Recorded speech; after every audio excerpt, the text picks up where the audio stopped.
Sepertinya terlalu percaya sama kamu deh.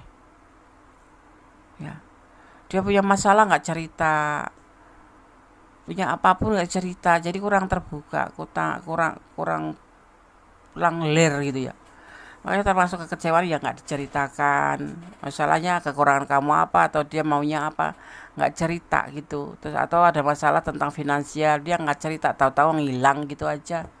Atau tahu-tahu jadi emosionalan gitu, yang kemarin tuh WA-an baik-baik aja karena dia kesulitan marah-marah nggak jelas, ya kan?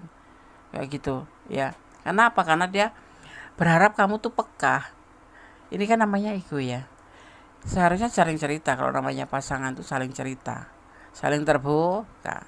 Walaupun tidak harus semua dibukakan, itu paling tidak kasih clue gitu, biar kita ngerti gitu. Jadi nggak terjadi salah paham, kemudian terjadi yang namanya masing-masing atau karena bertengkar yang bikin kecewa satu sama lain, akhirnya meninggalkan kecewa, sedih kan gitu. Dan dia merasa bahwa kamu bisa merasakan energinya. Ini lebih ke lebay ya, secinta-cintanya apapun, tapi kan tidak semua kita harus ngerti gitu. Masalahnya dalamnya laut itu bisa diukur, tapi dalamnya hati orang kan kita nggak tahu ya. Kadang-kadang kita sudah, misalkan gini ya, ini kasarannya gitu, kamu lahir dari ibu kamu, dari rahim ibu kamu, dari ibu kita gitu, tapi kita nggak ngerti loh. Padahal kita pernah sejantung, pernah senapas, pernah separuh-paruh ya.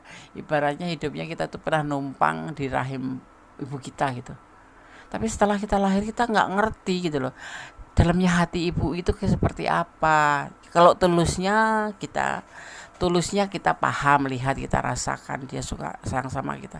Tapi kan kita nggak tahu kedalaman hati ibu kita itu seperti apa. Nah seperti halnya ini, apalagi ini orang lain gitu loh, cuma statusnya pacar atau pas statusnya itu suami atau statusnya itu teman masih ya, dia harus kita mengerti gitu, harus peka ke dia, itu kan aneh gitu. Makanya aku bilang dalamnya hati kita nggak ada yang tahu, bahkan sama ibu kandung kita sendiri kita nggak ngerti ibu tuh sebenarnya hatinya seperti apa, dia ingin apa, mau apa, bagaimana, kita kan nggak ngerti. Karena apalagi seorang ibu itu rapi sekali menyimpan perasaan yang seharusnya memang dia simpan dan anak-anak nggak boleh tahu. Nah ini ya, ini orang ini pingin kamu peka terhadap perasaan dia, karena kamu bisa merasakan energi dia.